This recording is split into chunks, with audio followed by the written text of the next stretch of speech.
আসসালামু আলাইকুম, সবাই কেমন আছেন? আশা করছি সবাই ভালো আছেন। আলহামদুলিল্লাহ, আল্লাহ তাআলার অশেষ রহমতে আমরাও ভালো আছি। মেয়ের জন্মদিনে বাসায় সামান্য কিছু আয়োজন করেছিলাম, সেই ভিডিওটাই আজকে আপনাদের সাথে শেয়ার করছি।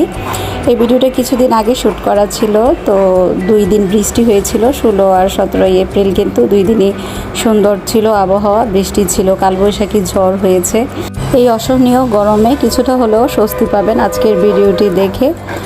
ঈদের পরে মনে হয় 16, 17, 18 এপ্রিল এই 3টা দিনে একটু ঠান্ডা গিয়েছে, তারপরে থেকে যে আবার গরম শুরু হয়েছে, আর গরমের তাপমাত্রা এতটা বেড়ে যাবে এটা আমরা কখনোই ভাবিনি।